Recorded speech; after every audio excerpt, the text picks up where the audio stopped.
Emosi dan daya tarik. Cinta adalah ketertarikan hebat, yang tidak ada kaitannya dengan logika.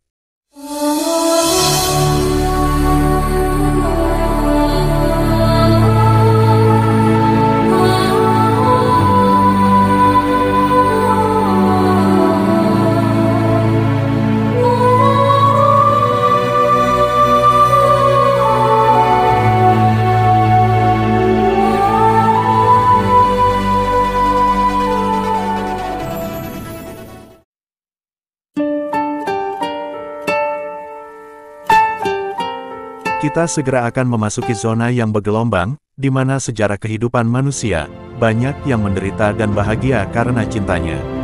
Kenapa reaksi cinta yang adil, tapi justru malah banyak membuat orang salah tangkap terhadapnya, menderita karena cintanya, dan menuduh cinta itu tidak adil. Beruntunglah cinta itu sebenarnya bersifat adil dengan reaksi. Cinta tidak bereaksi pada uang melimpah. Cinta tidak bereaksi pada kedudukan. Dan cinta juga tidak bereaksi pada harta benda. Dan satu lagi, cinta tidak bereaksi pada kebaikan. Terkejut?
Emosi adalah pikiran bawah sadar, atau yang lebih dikenal dengan alam bawah sadar. Emosi ini adalah energi, identiknya, ketika mendengar kata emosi, itu lebih dikenal dan dikaitkan dengan marah atau amarah. Karena rasa marah juga emosi. Misalnya, ketika seseorang dalam keadaan emosi marah, itu berarti energi negatif sedang mendominasi dirinya. Begitupun sebaliknya dengan energi positif. Energi yang membara yang memancar dari dirinya, juga dapat mempengaruhi atmosfer. Semakin kuat dan besar energi yang dipancarkan, maka semakin luas daya jangkau di atmosfer.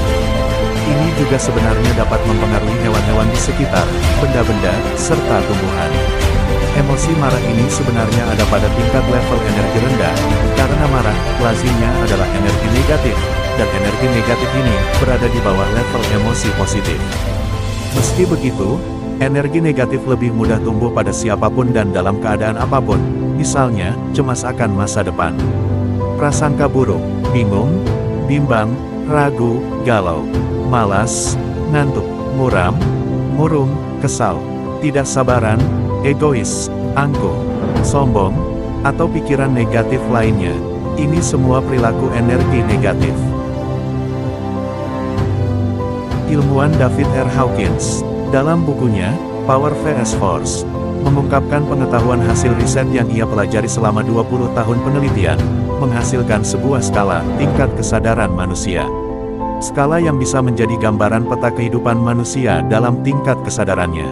Kesadaran untuk bisa memahami yang melingkupi semua bidang, seperti mental, emosional, dan spiritual. Tentu ini yang melandasi tindak perilaku manusia dalam kinerja di kehidupannya sehari-hari. Denny Heriana di halamannya dalam situs 101mind.com menerangkan bahwa kesadaran kita sebagai manusia sebenarnya sama dengan cara kita melihat dan memandang realitas. Karenanya, persepsi, keyakinan, pola pikir, dan nilai-nilai yang Anda pegang saat ini merupakan buah dari kesadaran yang kita jalani. Dan tentu saja kita bisa mempelajari dari semua aspek, serta manfaat dari yang kita pelajari, termasuk diri kita, dan hierarki yang diformulasikan David R. Hawkins ini bisa menjadi acuan untuk bisa melihat sampai di mana level kesadaran kita, dan dari sini kita juga bisa melihat matriks. Baik itu segi level energi maupun perbuatan. Berikut inilah 17 tingkat kesadaran manusia. Skala Hawkins. Malu. Seseorang akan merasa tidak percaya diri terhadap nilai-nilai dirinya sendiri yang bisa mengarah pada mengecilkan diri dan pembatasan, juga mengarah pada keterbatasan, yang bisa membuat seseorang di tahap ini merasa sengsara. Bersalah. Kecenderungan memiliki cara berpikir sisinya sendiri, menurut emosi dan pengetahuannya, tidak bisa berdamai dengan dirinya sendiri, atas hal-hal masa lalu pada dirinya, orang lain, dan lingkungan yang pernah ia berada dan yang terkait dengan pikirannya yang ia pikirkan. Apatis. Putus asa. Menarik diri dari suatu keadaan, merasa tidak memiliki harapan dan tidak peduli meski itu akan membentuk kemampuan lain menjadi ketidakberdayaan. Kesedihan. Merasa sedih atas keinginannya, kepemilikannya, yang terputus. Atau gagal dan merasa sesuatu itu tragedi untuknya. Merasa sulit, dan kehilangan. Takut.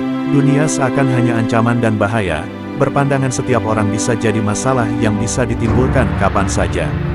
Cenderung banyak kecemasan dan rasa takut pada sesuatu yang akan atau belum terjadi. Keinginan. Dipenuhi dengan hasrat dan nafsu yang menggebu. Terobsesi untuk melakukan sesuatu yang diinginkan yang menjadi hasratnya seperti kecanduan. Namun pada kegagalan, mendorong frustrasi dan kepatahan hati.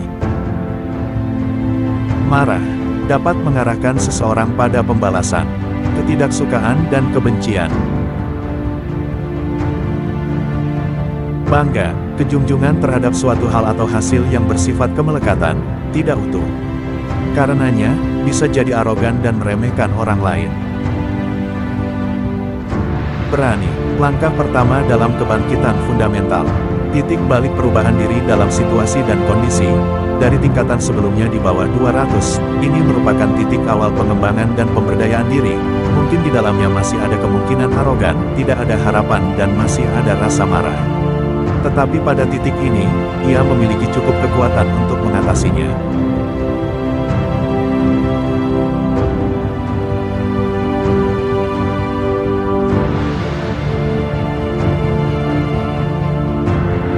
Netral. Pada tingkatan ini, seseorang merasa lebih rileks dan fleksibel menjalani kehidupannya sehari-hari, tidak neko-neko.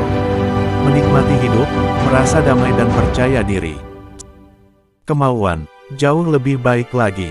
Di tingkat ini, di mana seseorang mulai mendorong dirinya pada setiap sudut kemampuan, dan segala kemungkinan diberinya tanda nilai dan pacu, guna pengembangan diri lebih baik dan terpondasi. Penerimaan. Tingkat yang menjadi awal transformasi kesadaran. Penerimaan keberadaan diri dan kehidupan semesta, dan kebenaran yang diakui kesadaran.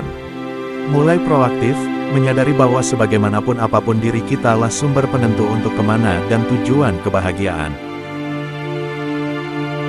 Akal budi.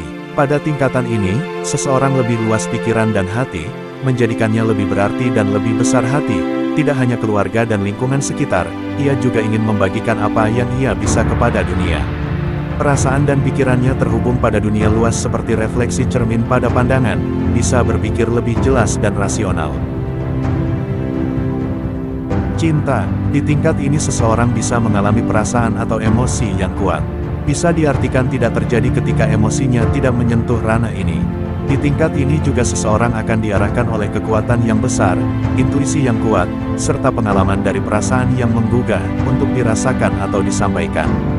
Dengan vibrasi yang meningkat ini membuat sang pemilik merasakan hangat di dalam dadanya, juga dapat merasakan rindu yang teramat kuat.